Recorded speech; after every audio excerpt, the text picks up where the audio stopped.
a tumultuous and untamed by a highly unstable new element known as New Continent has erupted. Theta 7, with the fate of the entire world hanging in the balance. Picture this. It's 1987. You just rolled out of bed on a Saturday morning. You poured yourself a bowl of whatever sugar delivery system your mom was pretending was cereal. And you parked yourself 2 feet from the TV because Saturday mornings belong to you. Transformers, G.I. Joe. You knew the lineup cold. But somewhere in that block, there was this other show. A show about soldiers hanging off zip lines on a radioactive volcanic island, fighting to stop a man named, and I want to be very clear that I am not making this up, General Lucas Plague. It ran for exactly 13 episodes. Then it vanished. Now here's what got me when I started digging into this. The toys that went with this show were considered so physically dangerous to keep inside your house that parents started banning them. Not because of violence, not because of language, because of string. Today we're going deep on Sky Commanders, the 1987 cartoon that dared to ask, what if G.I. Joe, but vertical? We're going to talk about why it failed, what they were quietly building when the whole thing collapsed, and why the toys are now worth more than they ever sold for at retail. Let's get into it. Before we get into the show itself, I need you to understand the world Sky Commanders was born into. Because this isn't just a story about a cartoon. It's a story about a very specific, very wild moment in American pop culture. By 1987, the FCC had deregulated children's television. What that meant in plain English is that toy companies could now produce cartoons that were essentially 22-minute commercials for their products. And they did not waste 1 second of that freedom. Hasbro was printing money with G.I. Joe and Transformers. Mattel had He-Man locked in. Every toy company in America was in a full sprint to find their piece of that action. Enter Kenner Toys, the same Kenner that handed you your Star Wars figures. Their Star Wars license was winding down, and they needed something fresh. Something with a hook no one else had tried.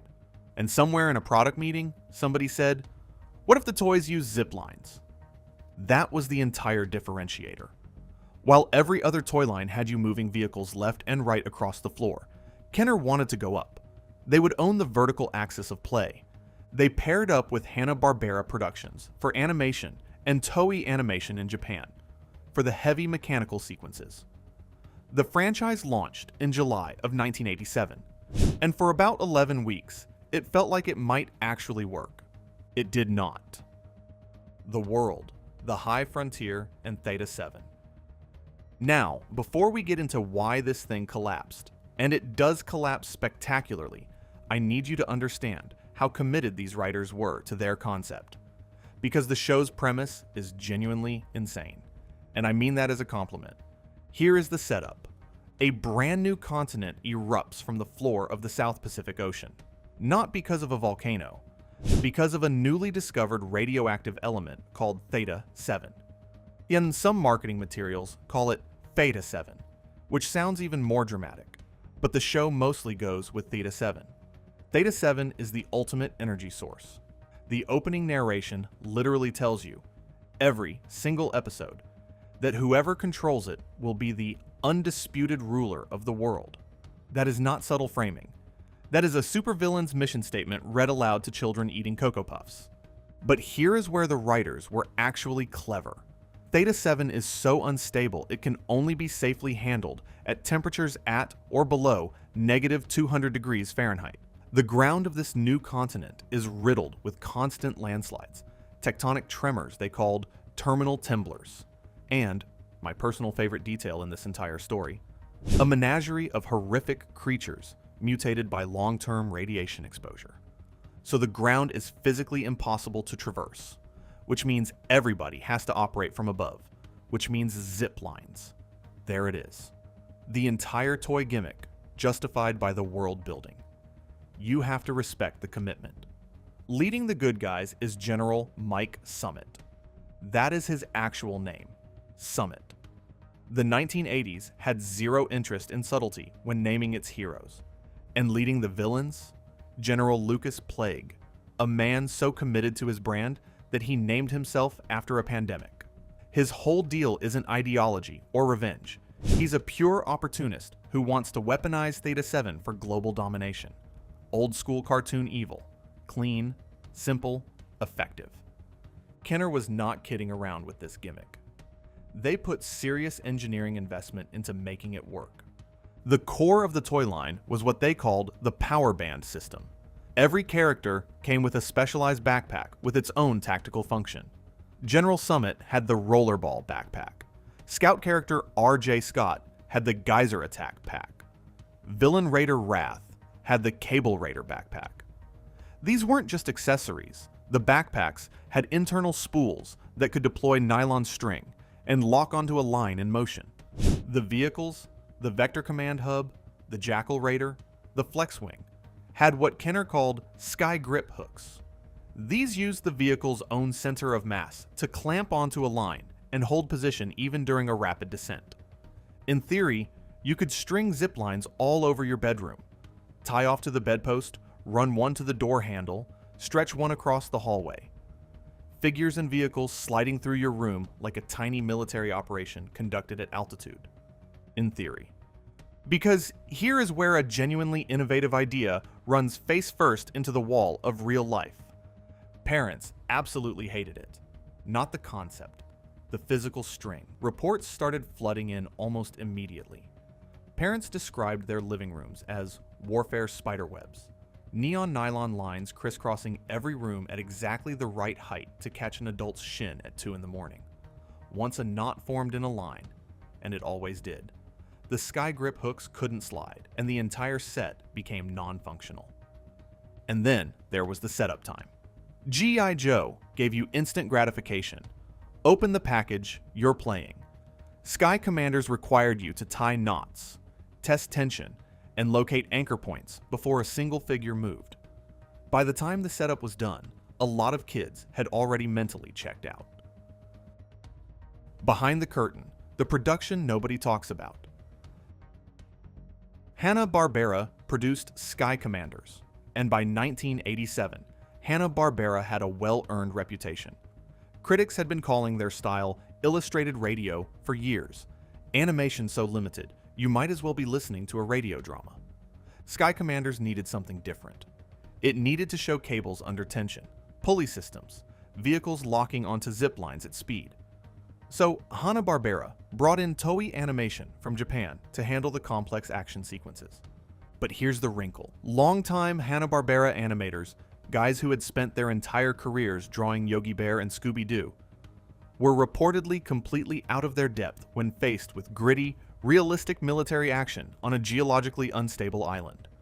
Internal reports describe high turnover, animators who felt like they were failing, and a growing dependency on the overseas team just to keep production moving. The budget made it worse.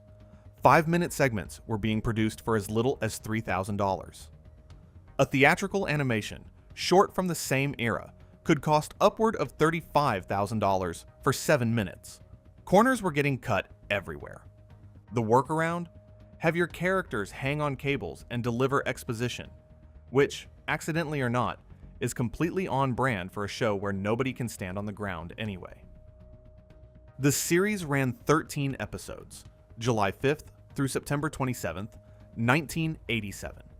11 weeks. The final episode, titled The Agony of Defeat, a little too on the nose in hindsight, didn't even close the story. The battle for the high frontier just stopped. The stalemate was left unresolved, like a figure on a broken zipline. Now here is what really sticks with me when I look at this from a business angle. Kenner was walking into one of the most competitive retail environments the toy industry had ever navigated. G.I. Joe at 3.75 inches, already a cultural institution. Transformers, also a cultural institution. MASK with transforming vehicles. Starcom with magnetic locking. Air Raiders with pneumatic air power. Every single one of these lines was designed to interact with the broader world of a kid's collection. A G.I. Joe could drive a Cobra vehicle. MASK could sit next to anything else you owned. These lines had interoperability. They played well with others. Sky Commanders couldn't do that. The cable system was proprietary. A Joe couldn't ride a Sky Commander zipline without a dedicated hook that didn't exist. And standing a 2.5-inch Sky Commander next to a 3.75-inch Cobra Soldier made the Sky Commander look like a child. The line was, by design, an island, and the entry price didn't help. The sets required to actually use the cable gimmick cost significantly more than a $1.99 G.I. Joe basic figure. Asking a kid's dad standing in the toy aisle to spend more money on something that needs extra setup time, produces household tripping hazards, and doesn't connect to anything else in the toy box? That is a hard sell in any decade. There's a concept in industrial design called the KISS principle. Keep it simple, stupid. Systems work best when they're as uncomplicated as possible. Run the biggest 80s franchises through that filter. Transformers, robot plus car. One sentence. He-Man, barbarian plus magic. 2 words. G.I. Joe, American soldiers versus terrorists. Done. Now, summarize Sky Commanders. Multinational mountaineering experts using proprietary cable technology to harvest a cryogenic radioactive element, stable only at -200 degrees Fahrenheit, from a geologically unstable continent that spontaneously emerged from the South Pacific in order to stop a man named General Plague from world domination. That's a paragraph. For a toy line aimed at 6-year-olds. While every competing show gave kids a premise they could explain to a friend on the bus in one breath, Sky Commanders needed an orientation session. And when a kid can't easily explain what they're into, they don't evangelize it. In 1987, kid-to-kid word of mouth was your marketing department. The Lost Wave 2, the part nobody talks about. This is the part of the story I think is genuinely underreported. And this is what I want you to sit with. By late 1987, Kenner's designers could read the signs. The string complaints were real. The show wasn't getting renewed. So the design team did what good product people do. They went back to the drawing board, and they pivoted hard. Instead of doubling down on the military zipline angle, Kenner started developing a Wave 2 built entirely around the mutated creatures spawned by Theta 7 radiation. The monsters lurking in the subterranean depths of the high frontier? Kenner was going to make them the stars. A crustacean monster with mega claws designed to snap shut on vehicles. A nearly 2-foot snake creature called the Collier Monster, with a coiling tail engineered to pull figures off their cables, and a snapping tongue mechanism. A Scorpion Raider vehicle with full arachnid-themed pincer claws, and Theta 7 mutant figures with glow-in-the-dark radioactive detailing. Think about that. Glow-in-the-dark irradiated mutant figures in 1988. That would have sold. On top of the creature expansion, Kenner's engineers were developing a direct fix for Wave 1's core failure. A new Sky Grip adhesion system with trick clamps, specifically designed to stop vehicles from crashing into walls and bedposts. The single most common complaint from Wave 1. Addressed, engineered, ready. They had learned from their mistakes. The monsters would have pushed the franchise into sci-fi horror territory. The mechanical improvements would have fixed the main play issue. The glow-in-the-dark mutants would have been the centerpiece of every sleepover in America. None of it ever reached a shelf. The line was canceled before a single piece of Wave 2 hit the manufacturing phase. There is one more fact I refuse to let slide, because I think it's the most surprising piece of trivia in this entire story. The voice actors on Sky Commanders, specifically Charlie Adler, who voiced a villain named Krieg, and Paul Eiding, who voiced Raider Wrath, built a real working relationship during production. The chemistry they developed together on a cartoon that most of America forgot before it finished. Its run directly influenced their casting when SWAT Cats, the Radical Squadron, came along in 1993. SWAT Cats became a legitimate cult classic, and industry insiders have suggested that the Dark SWAT Cats, the evil mirror version heroes from a parallel dimension, were something of a satirical nod to the rigid, one-note hero archetypes that shows like Sky Commanders had cemented into the culture. The show that failed became a foundation for something that succeeded, not a bad legacy for 13 episodes.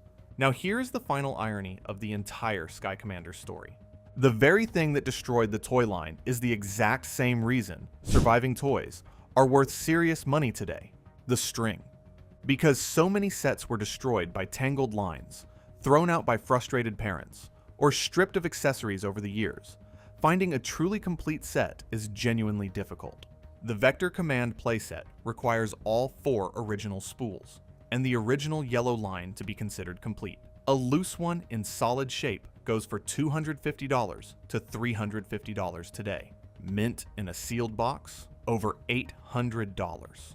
The mail-away Battletrack Dispatch, never sold in a single retail store, only available by mailing multiple proofs of purchase directly to Kenner, is the rarest item in the franchise. A loose one runs $300 to $450. Sealed, over $1,000. The string that tripped up parents in 1987 is exactly why a collector in 2025 will pay 4 figures for a box sitting in someone's attic for nearly 40 years. So what do we take from all of this? Sky Commanders is one of the most honest case studies in how a genuinely great idea gets sunk by failing to think through the experience on the other end of it. Kenner correctly identified a real gap in the market. Nobody was using the vertical axis as a play mechanic. That insight was sharp. That was real innovation. But they built that insight into a product that was frustrating to set up, prone to mechanical failure, incompatible with everything else a kid owned, priced above the competition, and packaged inside a TV show that ran 11 weeks and ended on a stalemate. The engineers were ambitious. The animators at Hanna-Barbera and Toei were doing serious work under brutal budget constraints. The writers built a world with genuine depth. The Wave 2 designers had identified the core problems and were building real solutions. They just ran out of time.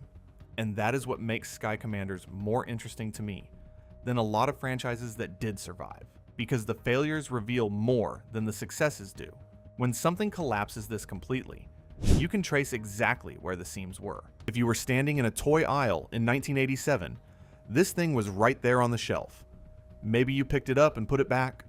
Maybe your dad saw the word string on the packaging and kept walking. Either way, General Lucas Plague is still out there somewhere on the high frontier, hanging off a zipline, waiting to rule the world. He's just running a little late. If you made it this far and you're sitting there thinking, I had absolutely no idea any of this existed, I've got you. Because the Sky Commander story is really just one chapter in the completely insane history of the 80s toy-to-cartoon pipeline. And the next video on this channel goes even deeper into that era.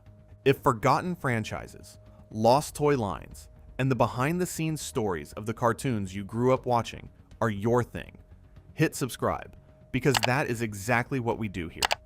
And if you want to keep going right now, watch this video. I promise it's worth your time. See you there.